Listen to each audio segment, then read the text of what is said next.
பார்த்து ரிவ்யூ கொடுத்துட்டு இருக்க நம்ம சிவகார்த்திகேயன் நடிப்பில் சுதாகங்கோருடைய டைரக்ஷன்ல நேத்திக்கு ஜான் 10 பொங்கல் முன்னிட்டு சோலோவா வெளியே இருக்கிற பராசக்தி இந்த படத்தோட என்னோட ஒப்பீனியன் எப்படி இருக்கு, படம் சோலோவா ரிலீஸ் ஆகிறவர்களுக்கு பயங்கரமா பிரசன்ட் பண்ணியிருக்காங்க அப்படின்றத பார்க்கறதுக்கு முன்னாடி இந்த படத்தோட கதைக்குள்ள போயிருக்காங்க. படத்தோட கதாநாயகர் மொழிக்காக போராடுறாரு, அவரோட தம்பி அதர்வாவும் மொழிக்காக போராடுறாரு. அப்படி அதர்வா போராடிட்டு இருக்கும்போது பொறுப்பா வேலைக்கு போயிட்டு இருக்கிறாரு. அது பொறுப்பா வேலைக்கு போனதுக்கு அப்புறம் அந்த தம்பி மூலயமா ஒரு இன்சிடென்ட் நடக்குங்க. அந்த தம்பி இன்சிடென்ட் நடந்ததுக்கு அப்புறம் இவரு கதாநாயகர் களத்துல இறங்கி என்ன மாதிரி மொழிக்காக போராடுறாரு அப்படின்றதான் இந்த படத்துடைய என்டையர் ஸ்டோரி. அவன் எப்படி உறுத்தா போராடிட்டு இருக்கான்.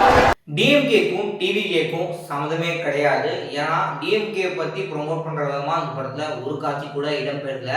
அண்ணா ஆட்சிக்கு வர்றதுக்கு முன்னாடி மொழிக்காக ஆக்சுவலா சொல்லணும் அப்படின்னு எடுத்துட்டீங்கன்னா, நார்த் இந்தியாவில எந்த லாங்குவேஜ் பாப்புலரா பேசுவாங்கன்னு உங்களுக்கு தெரியும், சவுத் இந்தியாவில எந்த லாங்குவேஜ் பாப்புலரா பேசுவாங்கன்னு தெரியும். அப்படி தமிழ்ல இருந்து வந்த லாங்குவேஜ் தாங்க கேரளால பேசக்கூடிய மலையாளம், ஆந்திரால பேசுற தெலுங்கு, கர்நாடகால பேசுற கன்னடா.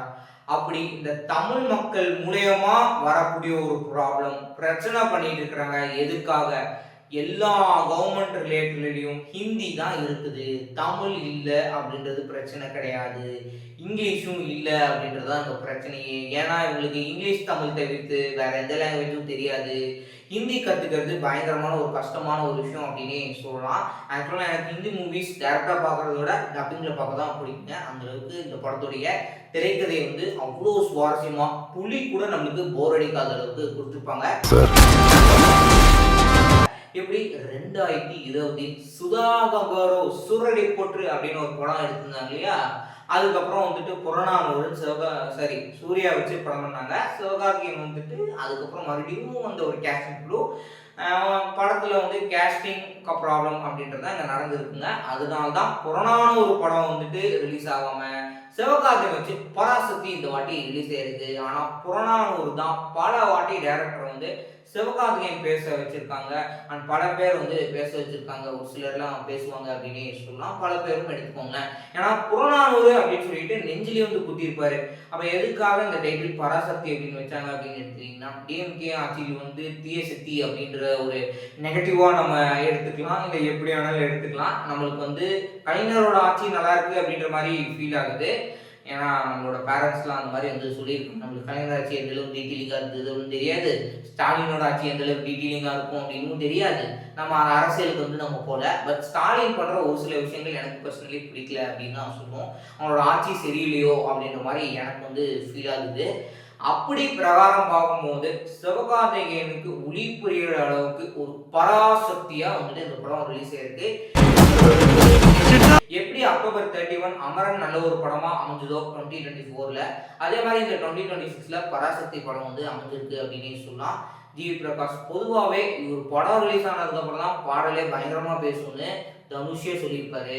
அதே மாதிரி தான் இந்த படம் ரிலீஸ் ஆனதுக்கு அப்புறம் பயங்கரமா பாடல்கள் பேசுற அளவுக்கு அடியழகி பாடல்கள் தொடங்கி அதுக்கப்புறம் நமக்கான காலம், அடுத்து ரத்னை அப்படின்னு சொல்லிட்டு அந்த ஹீரோயினோட நேம் வச்சு ஒரு சாங்கு, அண்ணன் தம்பி சென்டிமெண்ட்ல ஒரு சாங், எல்லா பாட்டுமே தாறுமாறா தெரிவிக்க விட்டுருக்காங்க. விஷுவலி பக்காவா சினிமோகிராஃபி எடிட்டிங் அந்த பாடலையும் தாண்டி படத்துலையும் அந்த அளவுக்கு எஃபெக்டிவா ஒர்க் பண்ணியிருக்காங்க.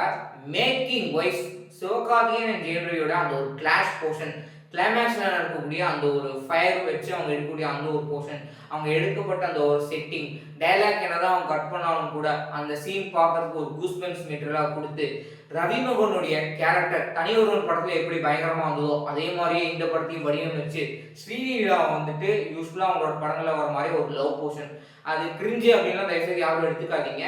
சிவகார்த்திகேயனுக்கும் அவங்களுக்கும் இருக்கக்கூடிய அந்த ஒரு இம்மெச்சூர்டான ஒரு லவ் அப்படின்னே சொல்லலாம். எனக்கு ஹிந்தி சொல்லி கொடு. இப்படி அழுக்க மூட்டையா வந்தா மண்டேல எப்படி ஏறும்? அத பயங்கரமா பிரசன்ட் பண்ணியிருந்தாங்க. அந்த ஹோல் இந்த படம் எப்படி இருக்கு அப்படின்னு எடுத்துட்டீங்கன்னா, சிவகார்த்திகேயனோட வாழ்க்கையில ஒரு பராசக்தி அந்த படம் அமைஞ்சிருக்கு அப்படின்னு சொல்லலாம். ஒரு ஆக சிறந்த ஒரு கதையில நடிச்சிருக்கிறாரு.